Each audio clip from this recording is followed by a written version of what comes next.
Welcome to the Chambers of Confession. Take your seat, hit the like button, and subscribe. Here we listen. We don't judge. Now, let's hear what one of us has to say.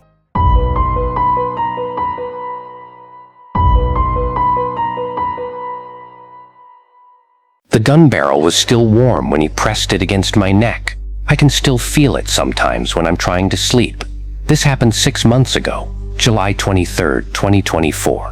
I've never told anyone, not the police, not my wife, nobody. Can't use my real name here because, well, you'll understand why when I get to the end. I was working a Tuesday night shift waiting outside the Chevron on Martin Street for my next pickup. Decent area, usually safe. It was around 10:15 p.m. when this guy yanked open my passenger door and slid in. Not the back seat, the front, right next to me. "Drive," he said, and that's when I felt the cold metal against my neck. "Don't look at me. Don't talk. Just fucking drive." He was maybe 30, 35. White guy, thin, wearing a black hoodie that smelled like cigarettes and desperation. His hands were shaking. I could feel it through the gun. That scared me more than anything. Nervous hands and loaded weapons don't mix. "Where am I driving to?" I asked, trying to keep my voice steady. "Just drive. I'll tell you when to turn." So I drove, started heading north on Martin. No idea where we were going or what he wanted. I kept waiting for him to demand my wallet, my phone, the cash I had in the center console. But he didn't. He just sat there, gun pressed to my neck, breathing like he'd just run a marathon. After about 10 minutes, he started talking. "You got kids?" he asked. I nodded. "2. Boy and a girl." "How old?" 8 and 12. "I had a kid once," he said. "Little girl.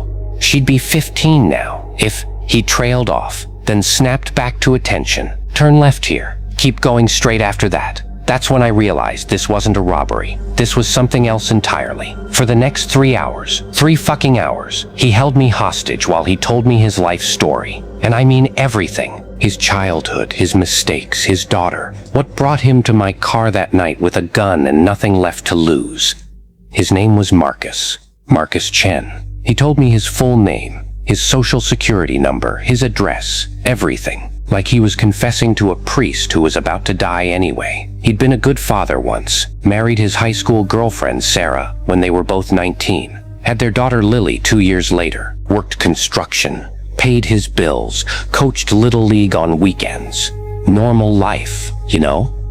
But then the recession hit in 2008. He lost his job, couldn't find steady work for months, started drinking. Then came the pills.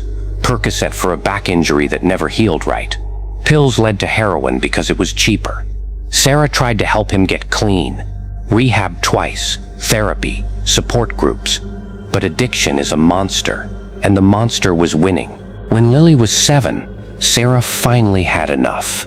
Took the kid and filed for divorce. "Turn right at the next light," he said, wiping his nose with his free hand. I haven't seen her in 8 years. 8 fucking years. The custody arrangement started with supervised visits. Then Sarah moved across the country for a job opportunity. Then the visits stopped altogether. Child support payments he couldn't afford. Court dates he missed because he was too high to function. Eventually, Sarah changed their names, moved again, and Marcus lost track of them completely.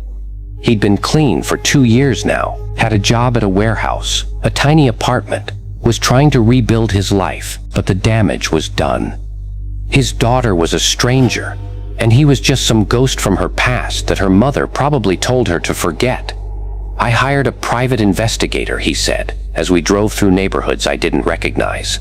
"Cost me everything I had saved, but I found them. They're living in Oregon now, Portland. Lily's a sophomore in high school. Plays volleyball, gets good grades, she's beautiful, looks just like her mother." That's when he told me why he was in my car, why he had the gun. He'd driven to Portland 3 weeks earlier, spent days watching his daughter from a distance at school, at volleyball practice, hanging out with friends. He never approached her, never tried to make contact, just watched, trying to figure out how to introduce himself to the child he'd abandoned. But Sarah saw him, recognized him in the school parking lot, and called the police. Restraining order, harassment charges, the whole thing. They escorted him out of town and told him if he came back, he'd go to prison. "So I lost her all over again," he said, and I could hear him crying now. Lost her twice. Once because I was a junky piece of shit, and again because I tried to fix it too late. We'd been driving for over 2 hours at this point, just circling the city while he talked. The gun was still pressed to my neck, but I was starting to understand that he wasn't going to use it on me. "Pull over here," he said, when we reached a bridge that crossed the river. Dark, isolated spot, no traffic. That's when I knew. That's when I understood why he'd told me everything. Why he'd given me his real name, his whole story. I wasn't just his hostage, I was his confessor, his witness. "I want you to remember everything I told you," he said as he opened the car door. My name, my daughter's name, what I did wrong. Someone should remember that Marcus Chen loved his little girl, even if he fucked up everything else. He stepped out of the car, still holding the gun, started walking toward the bridge railing. "Wait," I called after him. "Marcus, wait. Don't do this. You can still—" He turned back to me. "Tell Lily her father was sorry. Tell her I never stopped loving her, even when I was too sick to show it right. I should have gotten out of the car, should have tackled him or called 911 or something. But I was frozen. 3 hours of trauma and terror, and I just sat there like a coward while he climbed over that railing. The splash was barely audible over the sound of the river. I drove home in a daze, didn't call the police until the next morning, and even then I lied. Said I'd seen someone jump but didn't know who. Didn't mention the 3-hour confession or the gun or any of it. They found his body 2 days later. The news called it a suicide, said he was a troubled man with a history of drug addiction and legal problems. They didn't mention his daughter, or how much he loved her, or how he'd spent his last night telling a stranger about all the ways he'd failed as a father. I looked her up afterward. Lily Chen. Well, that's not her name anymore, but I found her anyway. She's 16 now, captain of her volleyball team, honor roll student. Has her mother's smile and her father's eyes. No idea that her dad spent his final hours talking about how proud he was of the woman she was becoming. Part of me wants to find a way to contact her, to tell her what her father said that night, how much he regretted his mistakes, how he died loving her. But then I remember the restraining order, remember how Sarah moved across the country to protect their daughter from the ghost of the man Marcus used to be. So I carry his story now, his confession, the last testament of a broken man who hijacked my car because he needed someone, anyone, to know that he wasn't just another addict who gave up. He was a father who lost his way and never found his way back. I still drive for Uber, still work Tuesday nights. Sometimes I drive past that bridge and think about Marcus, about the weight of secrets and the price of redemption that comes too late. I don't know if telling this story makes me a traitor to his memory or the only friend he had at the end. All I know is that somewhere in Portland, a 16-year-old girl is living her life without knowing that her father's last act was to make sure someone remembered how much he loved her. Maybe that's enough. Maybe that's all the redemption any of us get.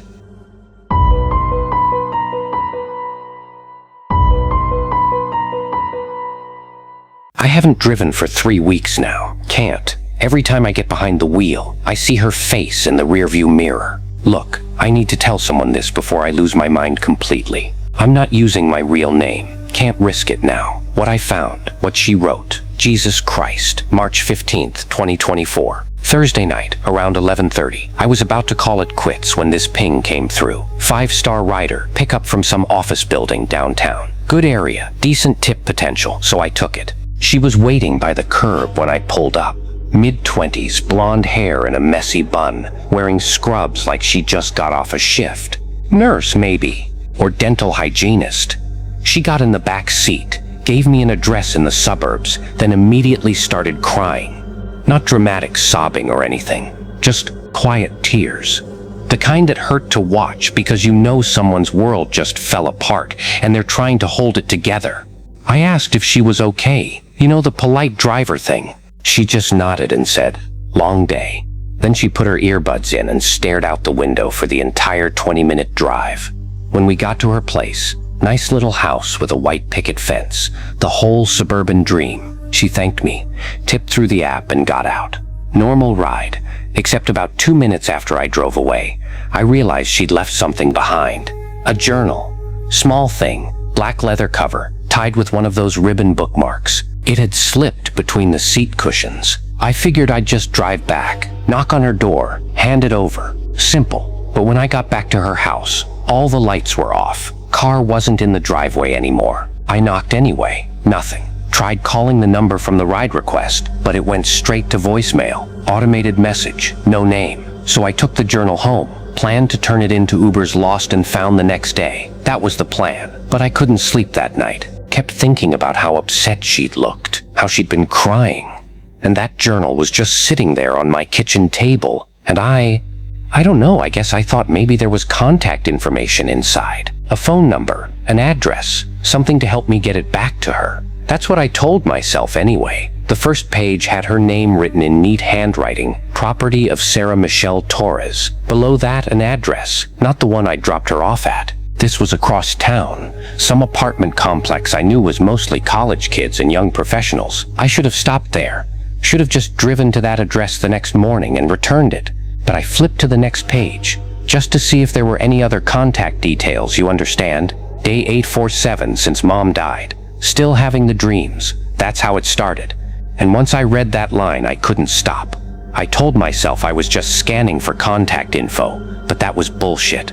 I was reading her life, every thought, every secret, every piece of pain she'd poured onto those pages. Her mom had died 2 years ago. Cancer. Sarah had been her primary caregiver, dropped out of nursing school to take care of her. When it was over, she had nothing left. No degree, no career, massive medical debt. She'd been working 3 jobs just to stay afloat. The entry from March 15th, the night I picked her up, was brutal. She'd just been fired from her job at the medical clinic. Some bullshit about budget cuts. But she knew it was because she'd been making mistakes. Too tired, too stressed, too broken to function properly. But that wasn't the worst part. About halfway through the journal, the entries started changing. Less about her daily struggles, more about planning. She'd made a list, called it her resolution list. 7 names, 7 people who had contributed to her current situation. Her former boss who fired her, the landlord who was threatening eviction, her ex-boyfriend who'd emptied their joint account and disappeared, the insurance company representative who denied her mom's final claim. And at the bottom of the list, added in different ink like an afterthought, Dave Morrison, Uber driver, license plate 4J2KKL7. My name, my license plate. I read that entry maybe 50 times, trying to make sense of it. She'd written about how I'd asked if she was okay, how I'd seemed concerned but distant, how she'd seen me checking my phone at red lights instead of talking to her, how I'd represent another person who pretends to care but doesn't really want to be bothered. That's not how it happened. I was being respectful, giving her space.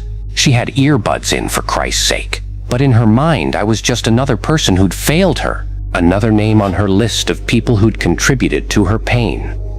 The entries after March 15th got darker. She'd researched each person on her list, found their addresses, their routines, their weak spots. She knew her boss took the same route to work every morning. Knew her landlord lived alone with no security system.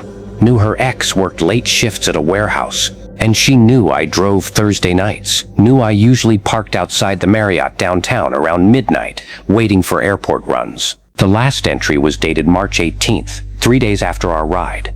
I've decided they all need to understand what they've done, what they've taken from me, starting with the ones who'll be easiest to find. I called the police. Anonymous tip about a possible threat. Gave them her name, her real address, told them about the list. They said they'd look into it, but I could tell they thought it was just some crazy caller making shit up. 2 days later, I saw it on the news. Sarah Michelle Torres, 26, found dead in her apartment. Apparent suicide. Pill. They found a note apologizing to her mother, saying she couldn't go on anymore. But they didn't find the journal, 'cause I still had it. I should have returned it sooner.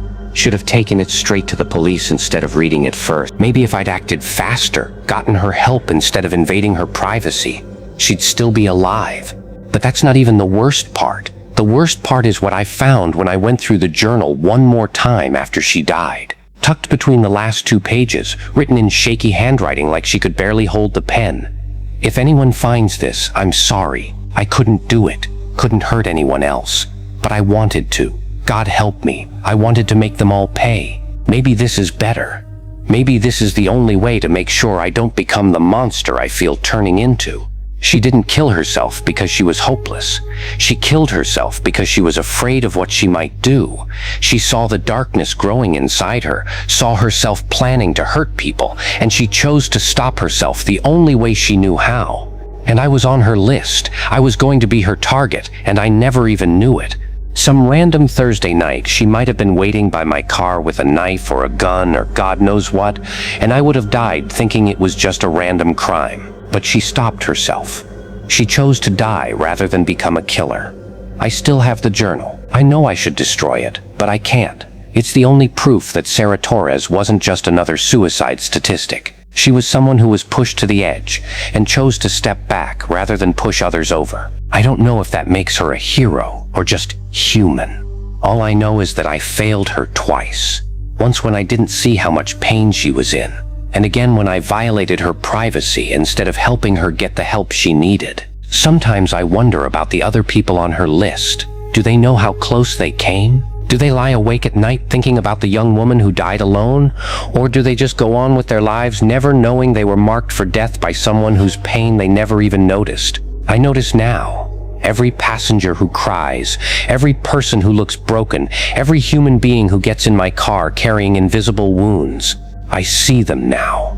But it's too late for Sarah, and maybe it's too late for me too. That's all for tonight, Chamberlains. What are your thoughts? Share them in the comments. And if you have a confession you'd like the Chamber to listen to, do not hesitate. Forward them. Remember, we listen, we don't judge. Subscribe and don't forget to hit the like button. See you in the Chambers. Same time, tomorrow.